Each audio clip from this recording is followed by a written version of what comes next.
मित्रों नमस्कार। आज हम लोग छत्तीसगढ़ शासन ने जो महत्वाकांक्षी योजना है नरवा गरवा घुरवा बाड़ी के अंतर्गत जो गौठान प्रत्येक ग्राम पंचायत में बने हैं उसके संबंध में हम लोग चर्चा करेंगे। तो आप लोग थोड़ा सा ध्यान से सुनिए और मैं इसका पीडीएफ भी आप लोगों को दे दूंगा और आप लोग उसको ध्यान से पढ़ भी सकते हैं। तो छत्तीसगढ़ शासन के द्वारा कृषि प्रबंधन एवं पशुपालन के कार्यक्रम को गति प्रदान करने के लिए नरवा गरवा घुरवा बाड़ी कार्यक्रम के अंतर्गत प्रदेश के सभी ग्राम पंचायतों में गौठान बनाया गया है। गौठान के सफल संचालन के लिए एक समिति बनाई गई है। इस समिति में न्यूनतम 8 से लेकर के अधिकतम 13 तक सदस्य होंगे। इस समिति में एक सदस्य जिला अधिकारी द्वारा नामित किया जाएगा और बाकी सदस्य जो है उसी पंचायत के सदस्य होते हैं। गौठान समिति पंचायत की 5 स्थायी समिति में से एक समिति है। इस समिति में ग्राम पंचायत के सभी वर्गों का प्रतिनिधित्व होना चाहिए। इसमें जैसे एक सदस्य होगा अध्यक्ष। इस समिति में एक पहला अध्यक्ष होगा। तो अध्यक्ष उसी ग्राम पंचायत का तो खैर सभी सदस्य लोग होने चाहिए और अध्यक्ष प्रभारी मंत्री द्वारा अनुमोदित होना चाहिए, ग्राम सभा के द्वारा अनुमोदित होना चाहिए। दूसरा महत्वपूर्ण पद है कोषाध्यक्ष का। तो कोषाध्यक्ष जो है अध्यक्ष के द्वारा मनोनीत और प्रभारी मंत्री के द्वारा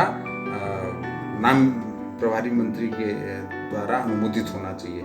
इसके बाद गांव के ही 5 सक्रिय युवा भी इस गौठान समिति के सदस्य होंगे। गांव का ही जो चरवाहा प्रतिनिधि होगा वो भी इसका सदस्य होगा। वार्ड पंच, कोई एक वार्ड पंच इसका सदस्य होगा। स्व सहायता समूह का प्रतिनिधित्व करने के लिए कोई एक व्यक्ति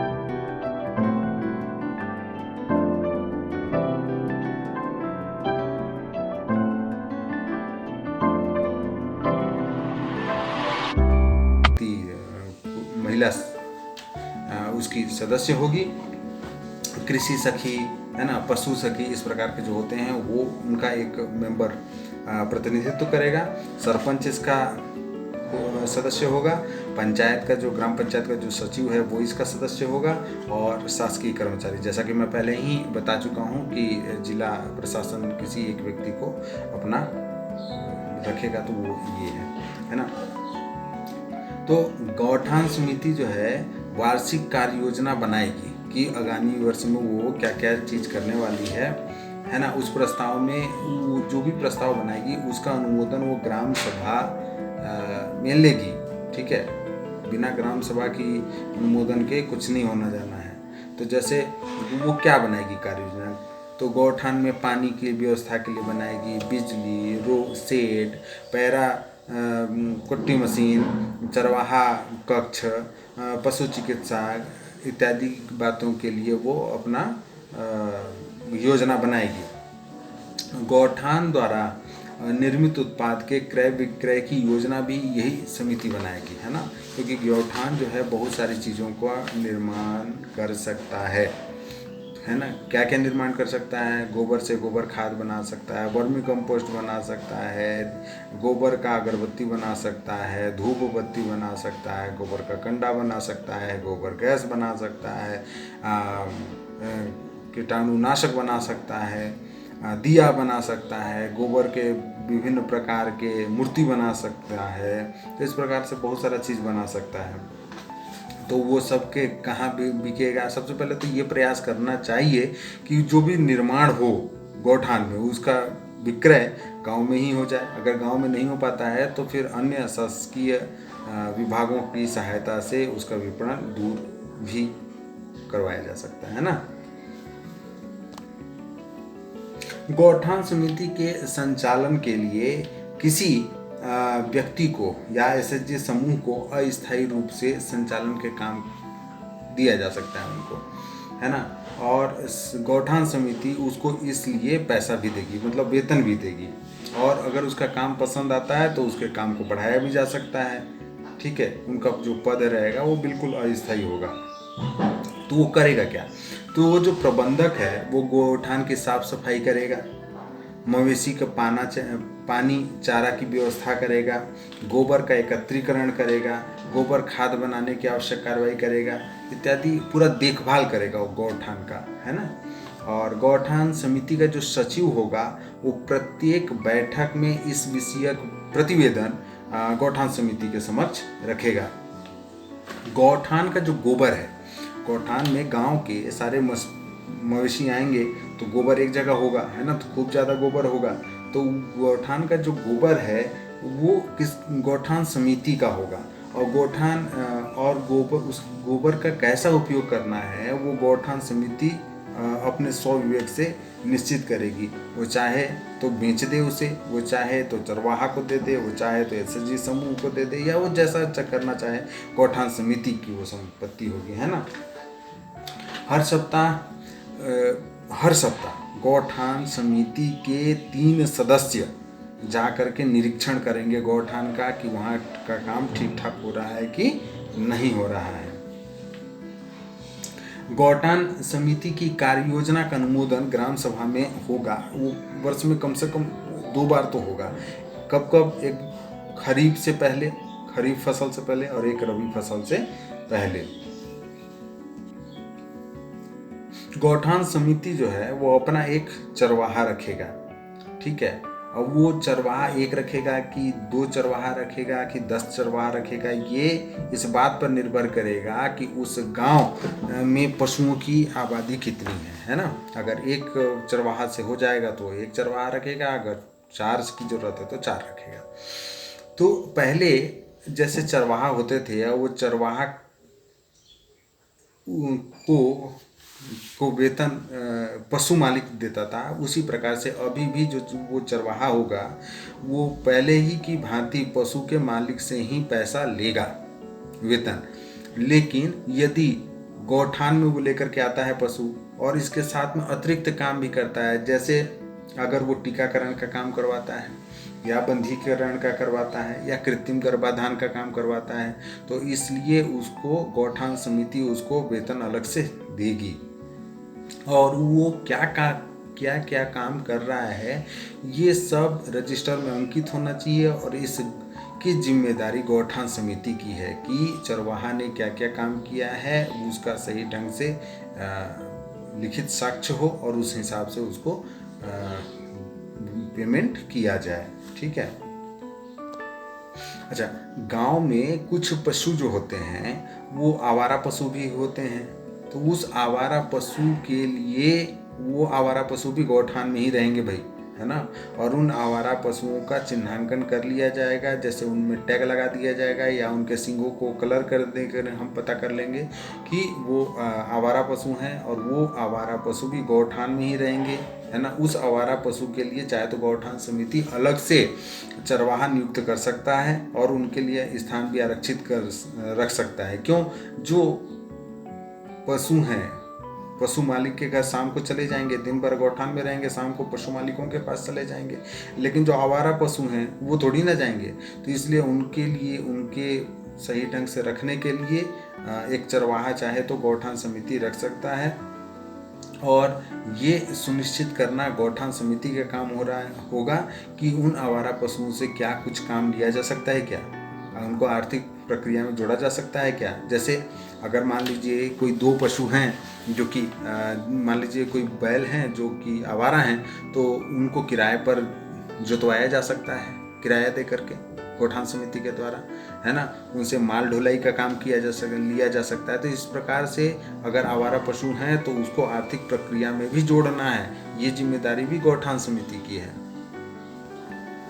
अच्छा, गौठान में सबसे महत्वपूर्ण चीज़ है चारा, क्योंकि पशु वहाँ रहेंगे तो चारा खाएंगे, है ना। तो गौठान और चारागाह दोनों ही पंचायत की संपत्ति है, पंचायत की अपनी संपत्ति है। तो चारागाह में चारे की कटाई, चारे का परिवहन व्यवस्था, है ना, का निर्णय गौठान समिति लेगा और यह सुनिश्चित करेगा कि वर्ष भर के लिए उसके पास चारा उपलब्ध रहे।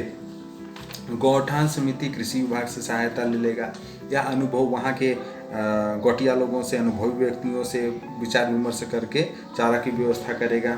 समिति किसानों को चारा दान देने के लिए भी प्रोत्साहित करेगा। जो गौठान समिति है वो समझाएगा लोगों को कि गौठान से उनका ही फायदा है, क्योंकि उनके पशु ही एक सुरक्षित जगह पे सुरक्षित माहौल पर हैं और अच्छा चारा खाएंगे तो उन्हीं के पशु खाएंगे, इसलिए वो अपना चारा दान करें और चारा दान महादान, है ना। तो इस प्रकार से ग्राम पंचायत भी प्रार्थना करेगा वहाँ के किसानों से, ठीक है। और समिति ये तय करेगी कि जो चारा उनको दान में मिला है वो सुरक्षित रहे, वो सड़े गले ना, है ना।